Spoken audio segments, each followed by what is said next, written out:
Hola, ¿qué tal? Bienvenidos al módulo 3 de esta capacitación. Vamos a hablar hoy sobre el diseño universal de aprendizaje, que en sus siglas significa DUA, y vamos a ver un poquito. En la búsqueda por la inclusión educativa a lo largo de la historia, han habido ciertas propuestas, ¿no? Que han buscado la inclusión de personas con necesidades educativas específicas, que tienen una forma de aprender diferente. Y en una primera instancia se propuso las escuelas especiales, ¿no? Donde había un espacio específico con personal especializado en atender estas necesidades. Después se plantea esta herramienta, que es este documento individualizado de adaptaciones curriculares DIAC, que lo vimos en el módulo anterior, para poder adaptar, para poder incluir a este estudiante dentro del aula, pero sin embargo se especifica un documento individualizado para su atención. Y finalmente hablamos sobre este modelo que es el que vamos a hablar hoy, sobre el DUA, que es este diseño universal de aprendizaje, y vamos a ir viendo un poquito qué significa eso. Entonces, el DUA nace desde dos principios básicos. Entonces, el DUA primero toma en cuenta el funcionamiento y la diversidad de las redes cerebrales.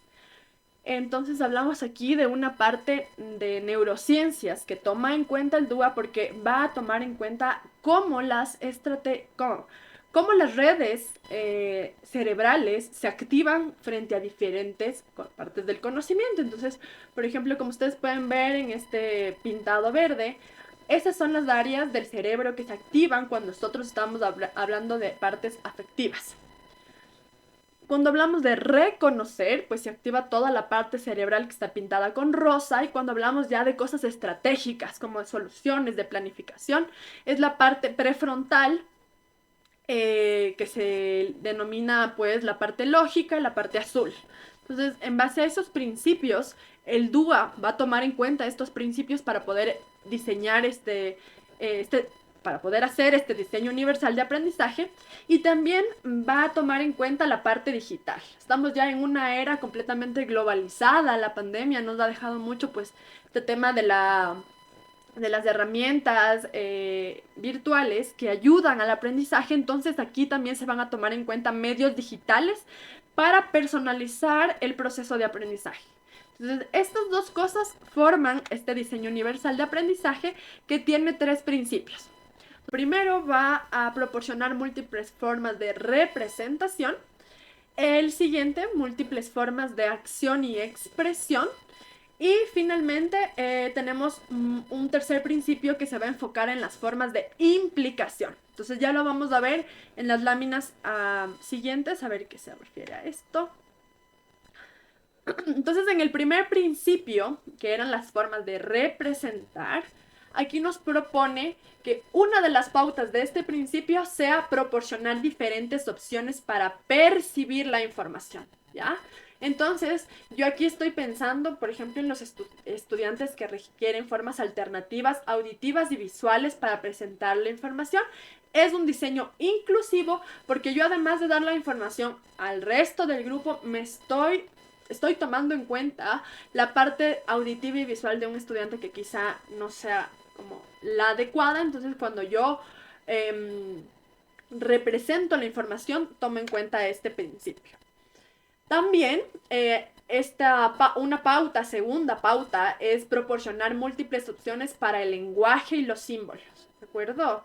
Entonces, por ejemplo, aquí se busca promover la comprensión entre distintos idiomas cuando estamos hablando del aprendizaje de una segunda lengua, definir vocabulario y símbolos que se van a utilizar durante la unidad, clarificar la síntesis y la estructura. Entonces, cómo tiene que estar estructurada esta composición narrativa, dependiendo del nivel, ¿no? Entonces es importante tomar en cuenta el nivel y las pautas que nosotros podemos dar.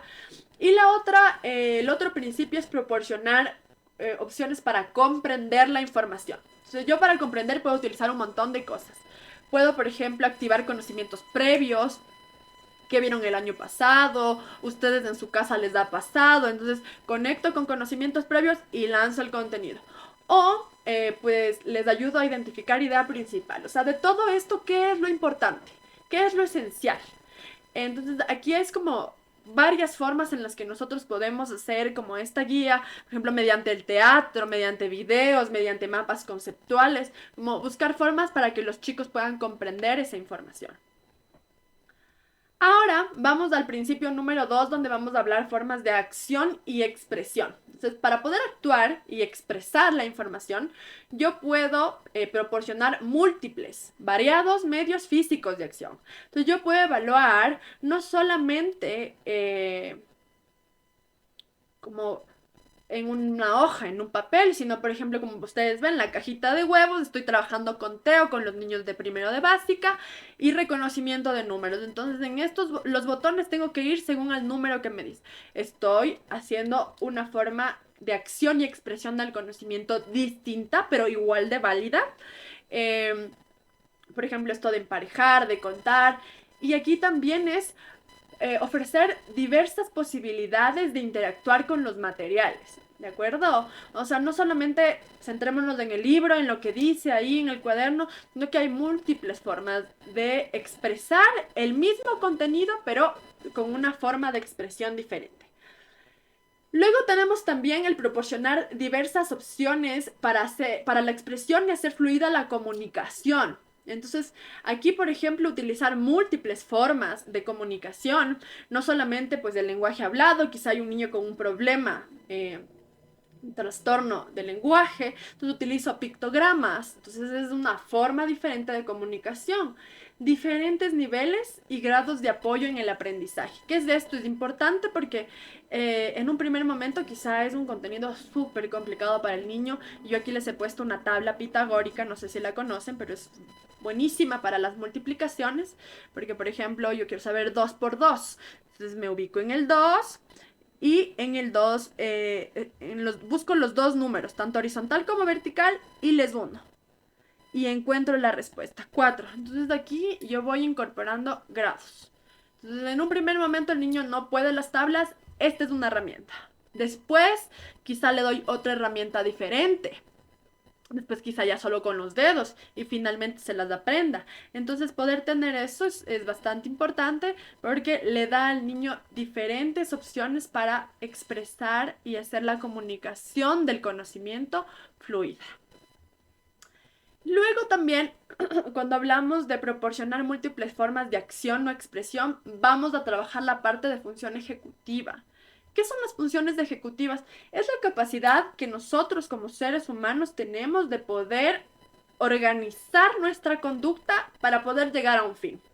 Entonces, nosotros como adultos hemos aprendido que para poder ir al trabajo, pues yo planifico la conducta, ¿no? Tengo que llevar la computadora, no me puedo olvidar el mouse, el bus pasa a las 6 por la puerta de la casa, tengo que llevar la billetera y bueno, voy planificando la conducta para poder hacer la acción. Entonces, en el caso de los niños, esta es una habilidad que se encuentra en proceso de desarrollo. Y en muchas ocasiones es súper importante poder trabajarla en el aula porque es parte de los apoyos que los niños requieren dentro de las necesidades específicas para aprender. Entonces aquí, por ejemplo, el poder apoyar la gestión de información y de recursos es importante. Con los niños chiquitos se utiliza, por ejemplo, esta se llama economía de fichas. Entonces, yo tengo aquí como diferentes actividades. Esta es una de la casa, ¿no? Enfocada en la casa, porque dice hacer la tarea, dormir temprano, hacer deporte, comer bien.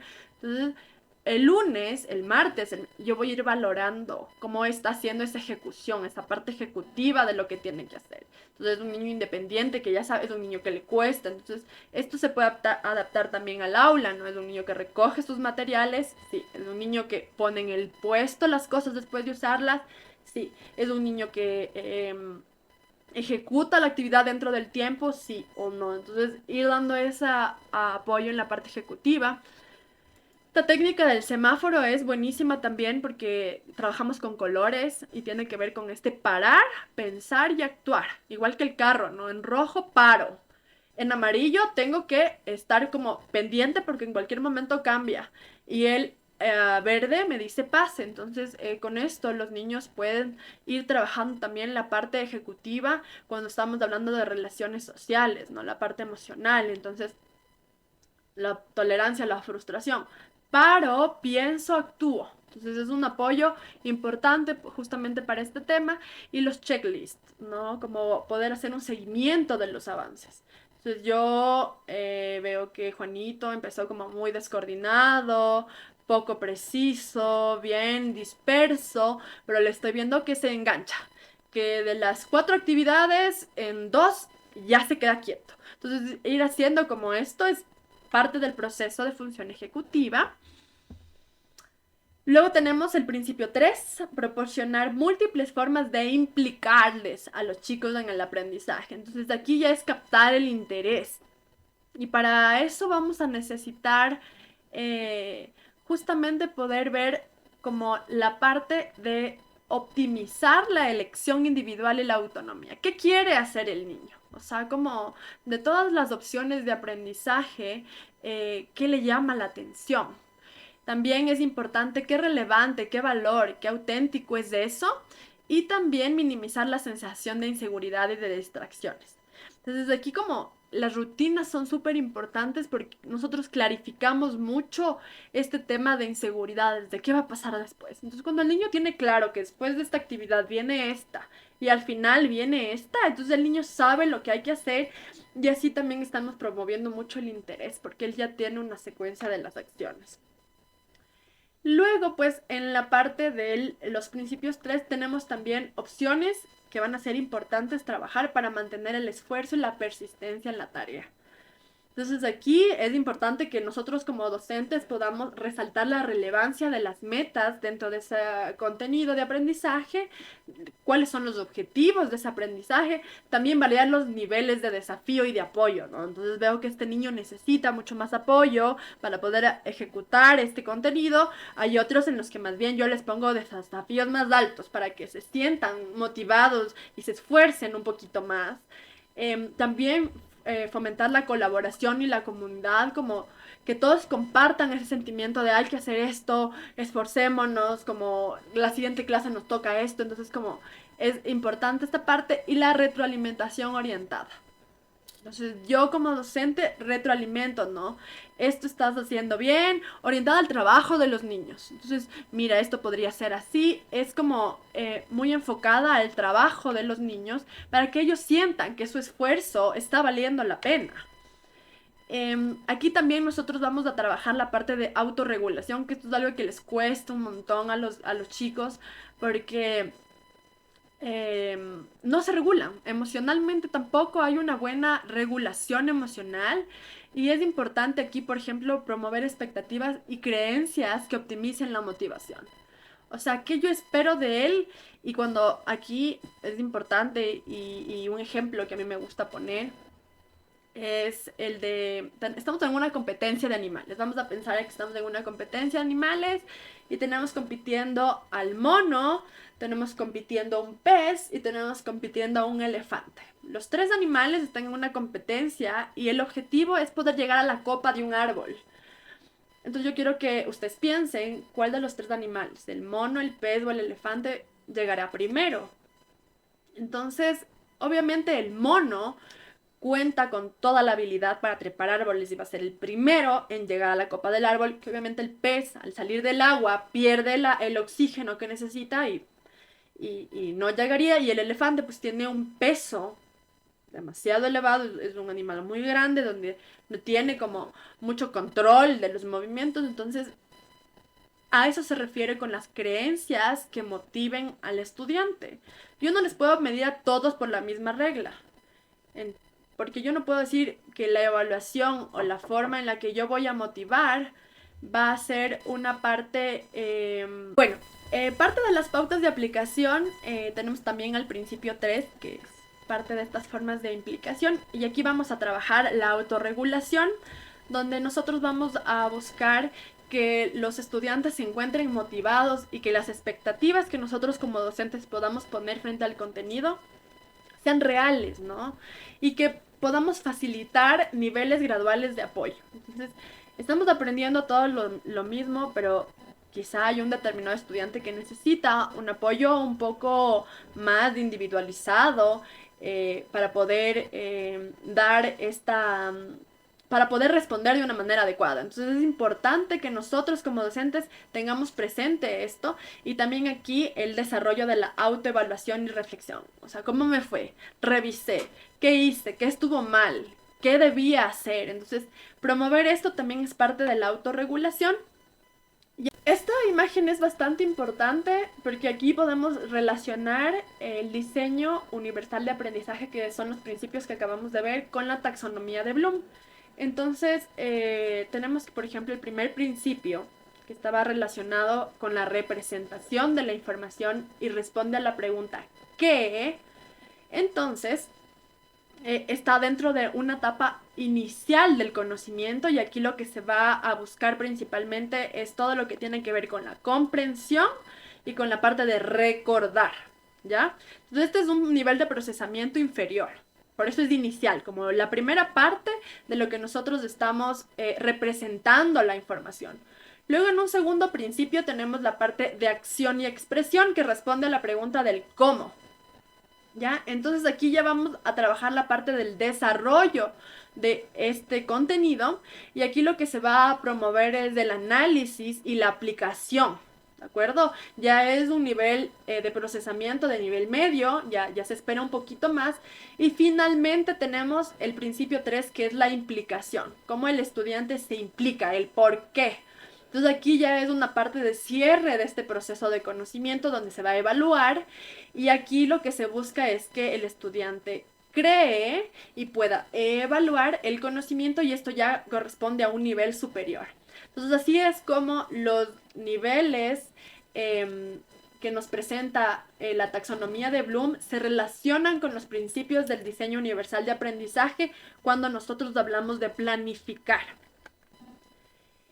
Y aquí, bueno, este es un gráfico que nosotros hemos preparado para que ustedes puedan darse cuenta de cuáles son las herramientas virtuales, porque como les decía, el diseño universal de aprendizaje tiene un componente como muy importante del uso de la tecnología. Entonces, para poder representar información, aquí yo tengo como toda esta gama de aplicaciones, de páginas que me pueden ayudar a la percepción de la información, al lenguaje, a los símbolos y a la comprensión, que son las pautas que habíamos hablado de los principios del diseño universal de aprendizaje. Aquí tenemos todo el tema de acción y expresión y finalmente las formas de compromiso o implicación. Entonces aquí ustedes en la parte derecha van a encontrar unos links que ustedes lo hacen clic y pueden llevarles a la experiencia, ¿no? Para que puedan manejar, como tener un acercamiento a estas páginas. Y también nosotros hemos preparado algunos recursos adicionales que estos están como más enfocados a la recuperación psicopedagógica y neurológica. Esto con un enfoque en el que ustedes dentro del aula pueden hacer también un trabajo de estimulación de los procesos cognitivos que se encuentran un poquito bajos. Y en estos links también, aquí hay los nombres de las páginas, si le hacen clic les lleva al link, van a encontrar recursos que pueden imprimir para poder hacer este trabajo de poder apoyar a poder apoyar a los estudiantes que tienen necesidades educativas específicas. Eso es, bueno, el módulo 3 cuando hablamos del diseño universal de aprendizaje.